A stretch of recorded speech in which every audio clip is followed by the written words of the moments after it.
É seguinte, você já percebeu que o tempo tá passando muito rápido? Você também teve a sensação de que mês passado era janeiro de 2025 e agora é janeiro de 2026? Se eu não me engano, esse vídeo aqui tá saindo na primeira semana de 2026. Então, eu creio que esse seja o melhor momento pra falar a respeito disso. O tempo. É como se o tempo tivesse escorrendo pelos nossos dedos, tá ligado? E não importa o quanto a gente tente segurar, a gente nunca consegue. A nossa noção de tempo tá cada vez mais estranha. A gente não percebe o tempo passando, a gente pisca e do nada passou um ano inteiro. Nesse vídeo aqui eu vou tentar explicar um pouquinho o que é isso, o porquê o tempo tá tão rápido, por que a nossa percepção de tempo tá tão rápida e o que é o tempo. Você já parou pra pensar nisso? Bom, vamos começar lá de trás. Quando a gente era criança, o tempo ele parecia infinito. Lembra quando a gente estava no colégio e a gente tirava férias? Um dia de férias parecia durar uma eternidade. Um dia à toa, no geral. As férias, na época do colégio, eram longas. Era maravilhoso. Hoje em dia, não dá pra nada. Parece que passou uma semana. Quando a gente era criança, um dia à toa era quase infinito. Dava pra fazer quase tudo. A gente assistia desenho, a gente brincava dentro de casa, na rua, a gente falava com os nossos amigos, os nossos amiguinhos da rua, tá ligado?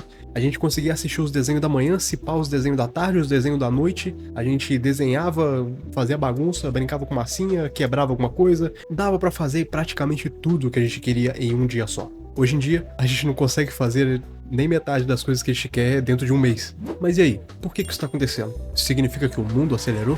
Agora a gente vai ter que entender isso no presente. Bem, olha ao seu redor. A gente tá sempre sendo bombardeado por estímulo. Sejam notícias, vídeos curtos, mensagens, notificações, pop-ups na sua tela, propagandas de marketing na rua. O nosso cérebro, ele acaba não processando tudo. Isso pode acabar criando uma sensação de urgência constante, entendeu?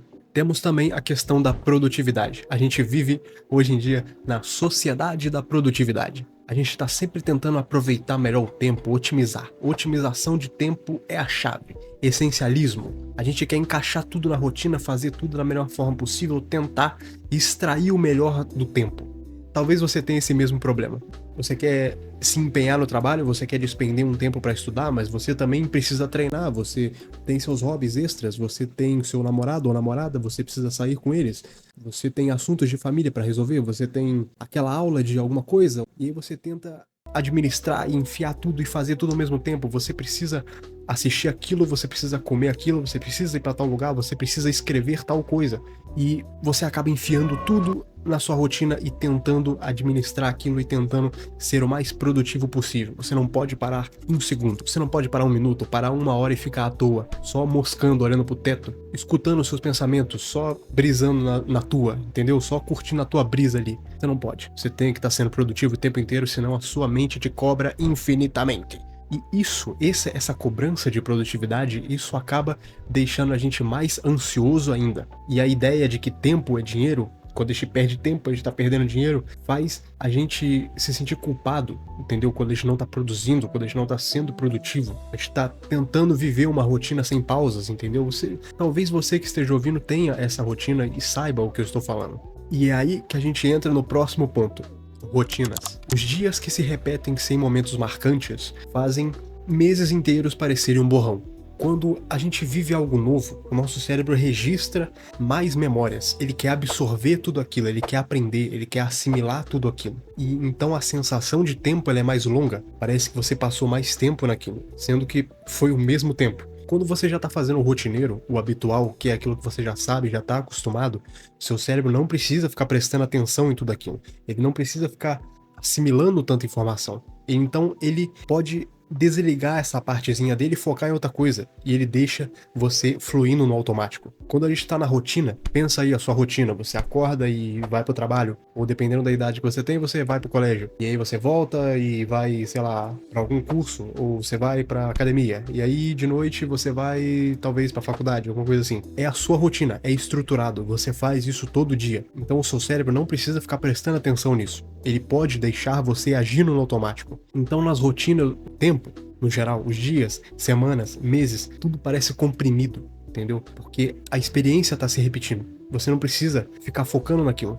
Esse é um dos pontos de por que o tempo parecia um pouco mais devagar quando a gente era criança. Quando somos crianças, a gente está vivendo pela primeira vez. Estamos vendo o mundo pela primeira vez. A gente está aprendendo tudo. Tudo é novo. Então a gente presta muita atenção em tudo. A gente quer assimilar, entender, absorver tudo. Então os dias, mesmo os dias normais, acabam tendo algo novo e você começa a prestar mais atenção naquilo, você absorve mais informação, o tempo parece mais devagar. Parece que você está aproveitando, entre aspas, mais o tempo do que quando você é adulto e já viu muita coisa, já viveu muita coisa. Talvez, no final de tudo, o tempo não esteja mais rápido. Talvez sejamos nós que estamos passando rápido demais por ele. A resposta para nós aqui não tá em tentar controlar o relógio, ela nunca esteve, mas sim em aprender a viver os momentos de forma mais presente, criando memórias que realmente valem a pena. Lembra, estar presente em alguma coisa é estar presente de corpo e mente, não é só você ir a um compromisso, não é só estar com alguém, não é só estar em tal lugar, é você estar assimilando, prestando atenção, absorvendo e compartilhando. Mas enfim, explicada essa parte metafórica e essa parte social, a gente tem que entender agora o que é o tempo físico e o tempo percebido. Aqui a gente vai para uma parte meio de física, meio de psicologia, entendeu? Vocês vão pegar a visão. Eu vou mandar a letra aqui, vocês vão pegar a visão. Primeiro, a gente tem o tempo físico. Independente de qualquer observador, ele existe. Ele é um fenômeno universal. Ele é ligado à física, ligado ao movimento, à entropia. Mesmo que não haja ninguém para medir, os processos continuam acontecendo. Estrelas explodem, partículas se movem, energia se transforma. Esse é o tempo físico. E do outro lado nós temos o tempo percebido. Esse é um processo psicológico, é uma construção do nosso cérebro que interpreta as mudanças e as sequências dos eventos. Ou seja, sem uma mente pensante, sem um cérebro para ver o bagulho ali e entender, o tempo psicológico não existe. Só o fluxo do tempo físico.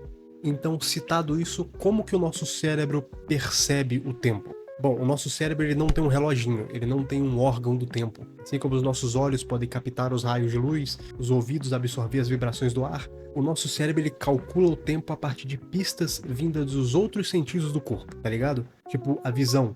Quando você percebe mudanças no ambiente, você percebe o sol aparecendo, subindo no céu e depois abaixando, e a lua aparecendo, entendeu? E ficando escuro, tipo isso. A audição, intervalos entre sons, passos, batidas do seu próprio coração, tic-tac do relógio. Temos a nossa própria percepção, uma propriocepção, que é a nossa sensação interna mesmo do nosso corpo, das batidas do nosso coração, como eu falei, da nossa respiração, a sensação de que o tempo está passando para nós mesmos, entendeu? No nosso corpo. Temos a memória de comparar o antes e o depois para criar uma noção de sequência na nossa mente, entendeu? Sequências de acontecimentos, sequências de aprendizados que a gente tem. Sem esses marcadores que eu falei, a percepção de tempo fica instável. Ou seja, a nossa percepção de tempo é uma junção de tudo isso que faz nós entendermos que o tempo está passando. Imagina uma pessoa numa sala totalmente escura e silenciosa, sem relógio. A pessoa vai perder a noção do tempo. Ela não vai saber quanto tempo passou. Ela ainda percebe que pode ter um determinado tempo que ela tá ali. Ela pode estipular, mas ela nunca vai saber de fato quanto tempo ela esteve ali. Ela pode ter ficado ali por horas e achar que se passaram minutos. Pode ter ficado ali minutos e achar que se passaram horas. Agora, imagina essa mesma pessoa, ao invés de ela estar numa sala escura e vazia, ela é a única pessoa no universo. Imagina o primeiro humano criado no universo. Ele tá sozinho. Ele foi jogado no universo ali, ele tá sozinho. Agora, imaginando que só existe essa pessoa, sem nenhuma outra, e ele não tem referências externas, ele não tem essa noção de tempo que a gente tem, não tem um relógio, ele não tem referências de nada. O tempo físico vai continuar existindo, assim como ele sempre existiu e sempre vai existir. Mas já que só existe ele de ser humano no mundo, não existe um consenso social sobre o que é um segundo, um minuto ou um ano. A percepção desse ser humano único seria puramente interna, baseada no próprio corpo e na própria mente. Então, o que aconteceria na prática? Ele ia notar as mudanças internas, como fome, cansaço, batimentos cardíacos. Ele ia notar que o corpo dele está mudando com o passar do tempo. Se é que pode-se dizer tempo. Se só existe ele no mundo, provavelmente o tempo não seria chamado de tempo. Seria chamado de alguma outra coisa denominada por ele, que ele não conheceria a palavra tempo, nem o conceito. O cérebro dele iria criar uma sensação subjetiva de passagem de tempo, tá ligado? Mas sem unidades definidas como segundos, minutos, horas. Em resumo, essa pessoa ia perceber a passagem de tempo, mas de uma forma muito diferente da nossa, porque a nossa percepção de tempo depende das referências externas que nós temos e de um consenso social sobre como medimos o tempo. que, como a gente sabe, os humanos criaram formas de padronizar a percepção do tempo. Os segundos, os minutos e as horas baseados no movimento da Terra. Para medir a passagem de tempo, nós temos relógios, calendários, agendas, temos ferramentas para sincronizar nossas vidas ao tempo e aos outros. Isso significa que a nossa experiência de tempo é, em parte, biológica, mas também cultural. Se você tirasse toda essa estrutura cultural, toda essa parte, a pessoa ainda sentiria algo mudando. Mas ela não ia conseguir dizer se foi rápido ou se foi lento, porque esses conceitos, o relógio, calendário, segundos, minutos, horas, isso só existe em sociedade. Bom, concluindo essa brisa louca que eu tava tendo aqui, vamos pôr uma conclusão aqui. O tempo físico, ele vai existir independente de nós. A percepção do tempo existe dentro de nós e depende do nosso cérebro, corpo e das nossas experiências para ser notado e ser medido. Aquela única pessoa isolada no universo ainda ia perceber as mudanças. Fome, cansaço, envelhecimento. A experiência dela seria bem diferente, bem desorganizada. Sem medidas, sem ontem, sem amanhã, nada definido. E bom, em certo sentido, o tempo humano só existe porque nós o inventamos e concordamos em medi-lo juntos. Um cara chamado Immanuel Kant dizia que o tempo é apenas uma condição subjetiva da intuição humana. Sem a mente ou o sujeito, o tempo não é nada. Se eu não me engano, ele dizia isso na Crítica da Razão Pura. Para o filósofo Kant, o tempo não existe fora de nós. Ele é uma lente que a nossa mente usa para organizar as experiências, entendeu? Sem alguém para perceber, não há passado, não há futuro, apenas o agora. Ou seja, sem um observador, o tempo não pode ser medido, mas ele ainda existe. Quanto mais rotineira for a nossa vida, menos eventos marcantes a gente vai registrar na mente. Isso faz com que o tempo pareça ter passado mais rápido. Quando a gente repete os mesmos hábitos todo dia, acordar, trabalhar, dormir, sem mudanças, a gente tem menos memórias distintas, a gente absorve menos coisas, a gente presta menos atenção no tempo. Assim, meses inteiros podem ter passado como nada, entendeu? Sem estar presente de verdade nas coisas, sem viver de forma intensa, sem tentar viver algo novo, o tempo vai continuar fluindo e você não vai percebê-lo.